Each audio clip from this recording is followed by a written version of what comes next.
Imagine for a moment that you have a compressor, but not just any compressor, a cosmic one. Okay. You take the entire universe, every swirling galaxy, every star, every planet, every single atom, and you just crush it all down. Wow. You keep compressing it tighter and tighter until it fits into a single tiny casing. Like a zip file for all of existence. Exactly, a zip file for the cosmos. Everything that exists or will ever exist is packed inside that one little shell.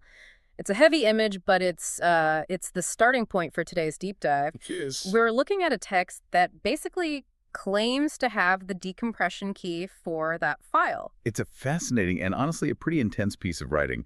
We're analyzing a sermon delivered by Reverend Myung Moon on September 19th, 1982. It's titled, The Universal Seed of True Love. And before you tune out thinking this is just some standard Sunday homily, It's not. it's really not. I was expecting, moral platitudes, but this reads more like an engineering manual written by a theologian. We've got references to electricity, magnetism, agriculture. And even consumer electronics warranties. It's wild. So that's our mission today. We aren't just reading a sermon, we're decoding a kind of theory of everything. The speaker's trying to unify physics, biology, and spirituality into a single mechanical system. Right. We're going to unpack his theory of plus and minus, the physics of the spark, and the very rigid, almost geometric natural laws he applies to gender and family. So let's go back to that compressor. The text opens with this whole concept of the seed.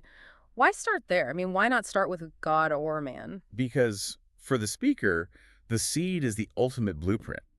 He argues that God didn't just create a billion individual things from scratch. Right. He created a pattern, a prototype, really. A blueprint. Yeah, exactly, a blueprint. The source describes the seed as a microcosm.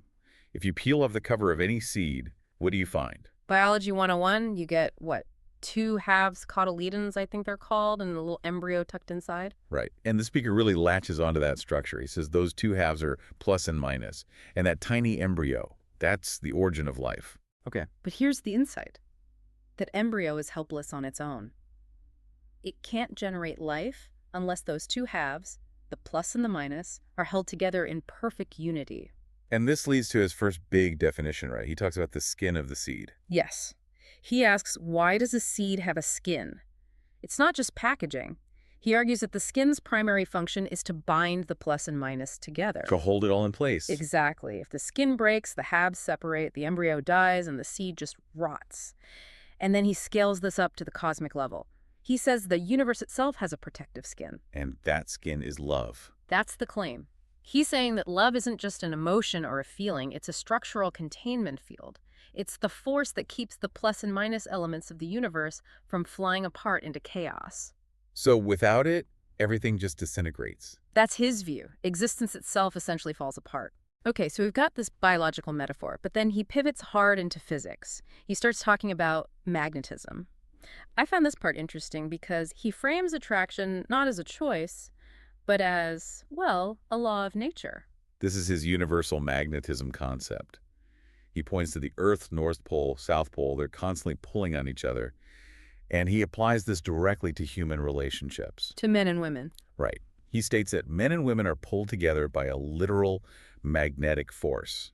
He actually says no matter how hard someone may try to resist that magnetic force, he cannot move outside of its influence. That's a really deterministic view. It's like he's saying you don't fall in love, you just succumb to gravity. In his worldview, yeah, it's Yeah. unavoidable. But he takes it a step further. It's not just about coming together. It's about what happens when you connect. This is where he brings in the spark theory. Yeah, and this is where the engineering metaphor gets really, really vivid. He talks about wiring a house, doesn't he? He does. He imagines a plus being, a man, and a minus being, a woman, connecting.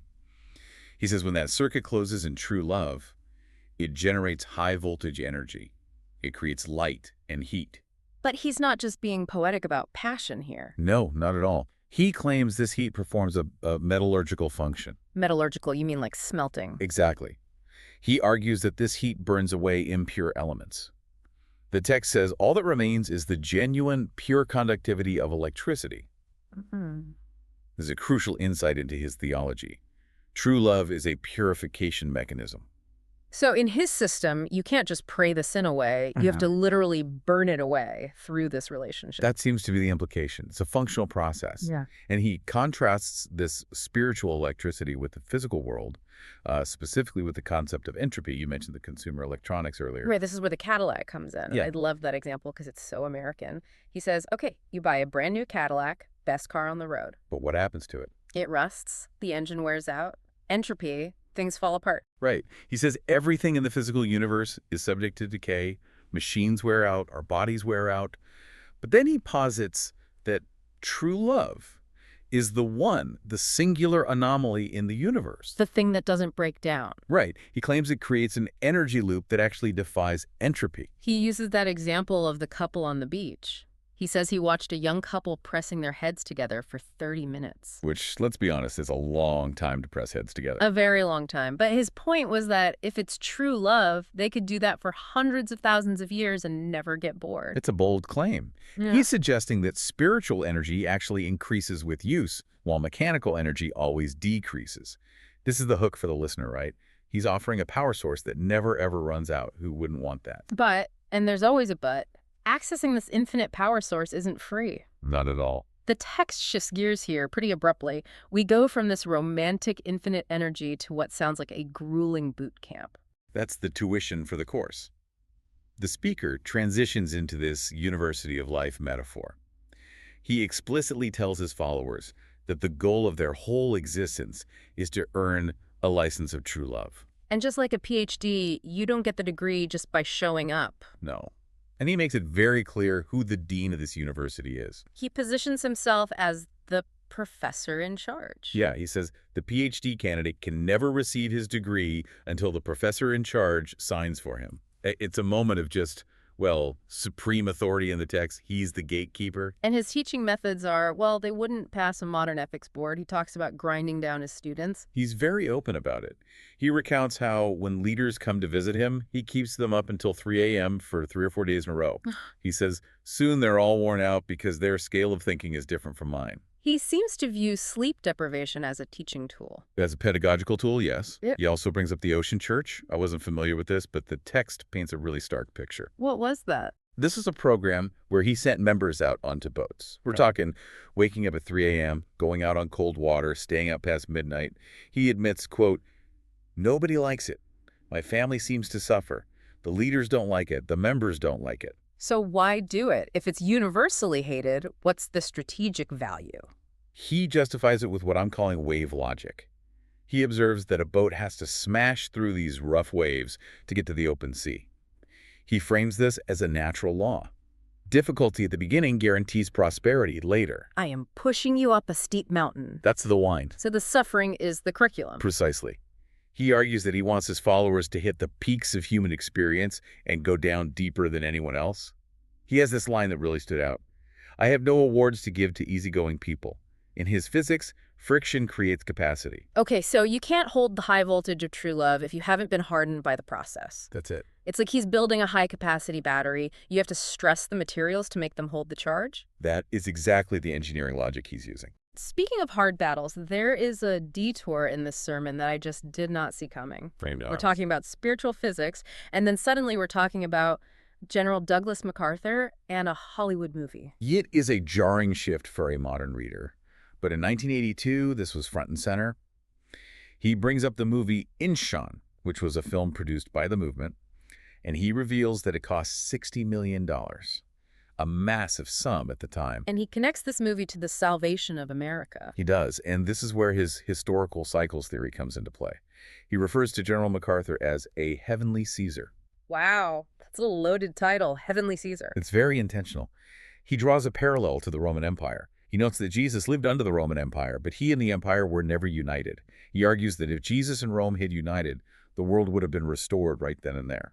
So MacArthur is the modern Roman general. Exactly. He argues MacArthur had the potential to be a heavenly version of Caesar because, according to the source, he loved God and hated communism. And communism is the ultimate enemy of his system. Yes, because he believes it destroys the religious freedom that's necessary for the whole true love system to even work. So the movie Inchon wasn't just entertainment. It was What? a spiritual intervention. A resurrection tool, that's what he calls it. He explicitly says he wants to use the movie to resurrect the spirit of MacArthur in American youth. He believes that if young Americans could catch that Caesar spirit, patriotic, anti-communist, God-fearing. It would prevent the decline of the nation. It just shows how total his worldview is. A Hollywood flop isn't just a bad investment, it's a failed tactical strike in a cosmic war. That's a great way to put it. It's fascinating how he weaves everything together, politics, movies, biology. Which brings us to the most specific and probably the most controversial part of this natural law section. Yeah. He has some very, very rigid ideas about men and women. Rigid is the right word. He doesn't see gender roles as social constructs. To him, they're geometry. Geometry. Literally. He breaks down the physical form. He describes men as triangles that are broad at the top, referencing the shoulders. Women, he says, are triangles broad at the bottom, referencing the hips. Okay, so broad shoulders versus hips, that's standard biology, but he attaches a deeper meaning to it. He goes deeper, into material composition. Yeah. He calls women virgin earth, or clay. He says women are like the soil and men are like the vegetation that grows on the soil. Okay. And he uses this to explain, of all things, facial hair. Wait, really? Beards? Yes. He says, quote, vegetation grows on earth, not the earth itself. So because men are the vegetation and women are the earth, men have beards and women don't. That is a unique take on endocrinology. It is. But he uses these physical descriptions to prescribe behavior, right? It's not just descriptive, it's prescriptive. Correct. He asserts that because of these physical attributes, men are naturally designed for driving trucks and firing guns, whereas women, being the clay or the flesh, are suited for detail-oriented tasks. Like what? Like typing and sewing. It sounds incredibly dated, but I get the sense he would argue that dated is the wrong word. He'd say eternal. He would. And he defends himself in the text. He mentions that people call him anti-woman. But his defense is that he is pro-natural law. He believes that if you try to use a part of the machine for the wrong function, the whole machine breaks. The walking analogy. Yes, the walking analogy really drives this home. The 15 steps thing. Right. He argues that if a woman tries to keep pace with a man physically, she has to take 15 steps to his 10. He calculates this causes exhaustion. And therefore, he concludes, she shouldn't try to walk the same path. She needs a nest, a home to rest in while the man roams. It's that engineering mindset again. He's looking at stride length and then deriving an entire social structure from it. And he applies this to everything. He even touches on homosexuality, dismissing it as a violation of universal law simply because it doesn't lead to reproduction. In his view, the whole universe is designed to produce that seed we talked about. Anything that doesn't produce a seed is just a broken machine. That's his logic. So let's look at the output of this machine. The seed grows, the plant struggles through the university of suffering, and eventually it bears fruit. In this text, the fruit is the family. Specifically, he introduces the four-position foundation. Four-position, what does that mean? Okay, so picture a rectangle standing upright. The top point is God. The bottom point is the child. The left and right points are the father and mother. It's a circuit board. Essentially. And there's a hierarchy of current flow here that's really distinct. He argues that the vertical connection is stronger than the horizontal one. Meaning the relationship with God is more important than with your spouse. Actually, he focuses on the child. He says you should love your child more than your spouse. More. He argues that the husband and wife are connected horizontally, but the parent and child are connected vertically. He says holding on to your child is holding on to God. The child is the anchor point. He gives some very intense advice to new mothers in this section. He talks about breastfeeding, but he turns it into this ritual of repentance. This is a heavy burden he places on the act. He instructs mothers to breastfeed for at least 100 days. But it's not just for nutrition. He references the Garden of Eden and the idea of Eve's original sin. He tells mothers to pray to their nursing infants. Pray to the infant? Yes. He says they should ask the child for forgiveness for their own shortcomings and complaints. He views the nursing period as a historical correction. The mother is essentially apologizing to the future for the mistakes of the past. Wow. That turns a biological act into a very solemn, redemptive duty. It does. There's another metaphor in this harvest section that I found surprisingly modern. We've had farming, we've had electricity, Cadillacs, and then he brings up Sony, the electronics company. This is one of my favorite insights in the text because it shows what he's actually trying to build. He praises Sony's reputation for warranties and quality control. He says when you buy Sony, the company guarantees everything is okay. It works. It's reliable. Exactly. And he tells his listeners that he wants to build a spiritual Sony. He wants a church where broken spirits can be fixed and where the stamp on the product says, everything is okay. Spiritual Sony. That is a branding concept if I've ever heard one. It speaks to his desire for a system that's replicable. He doesn't want some vague mysticism. He wants a spiritual technology that works every single time, like a high-end Japanese Walkman. As we wrap up the content of the sermon, he uses one final image to describe the movement itself. We've had the seed, the boat, the car. Now we have a train. This is his closing argument to the skeptics and the weary members. Remember, in 1982, his movement was under immense scrutiny. People were calling it a cult. Families were upset. And he addresses this directly. He does. He describes the movement as a fast-moving train. And what does it look like from the outside? Chaos. He says if you look at the outside of the train, there's graffiti, people are throwing rocks, there's noise. It looks dangerous. But inside? Inside, he says, it is gold and precious stones. It's a royal car. He's telling his followers, do not look out the window. If you look at the criticism, you'll get dizzy and confused. You might try to jump off, which at that speed is fatal. Stay inside where the gold is. That's the message. It's a classic interior truth versus exterior noise dynamic. And it reinforces that skin concept from the very beginning. Keep the protective seal tight. Don't let the outside world break the vacuum. So let's try to zip this file back up. What have we really learned from this theory of everything? Well, we started with the microcosm, the idea that the universe is binary plus and minus, and it's all held together by this force field of love. We looked at the spark, where connection isn't just romantic, it's a high-voltage purification process. Then we enrolled in the University of Suffering, where the professor grinds you down with sleep deprivation and rough seas to build your capacity for that voltage. We saw the geopolitical ambition, the heavenly Caesar, and the rigid natural laws of gender that treat people like components in a machine. And finally, the harvest. The family as a vertical connection to God, and this dream of a spiritual Sony, a guaranteed system for fixing the human soul. It is a comprehensive, if not overwhelming, worldview. The source really tries to unify everything, science, family, politics, into one single mechanism. That's the core takeaway.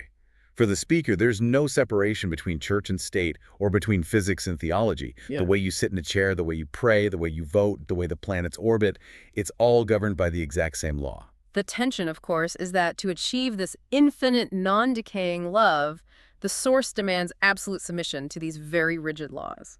Which brings us to a final thought for you to mull over. The text mentions something really profound towards the end. It says that true love makes even God helpless. It suggests that love is a magnetic force that can override omnipotence. It's a paradox, isn't it? If love is powerful enough to disarm God, does that make it the ultimate weapon, or is it the ultimate surrender? And looking at the tuition costs of this university, the 3 a.m. wake-up calls, the endurance tests, the rigid roles, is the license of true love worth the price on the tag? That's the question the source leaves hanging in the air. Thanks for diving deep with us today. We'll see you on the next one.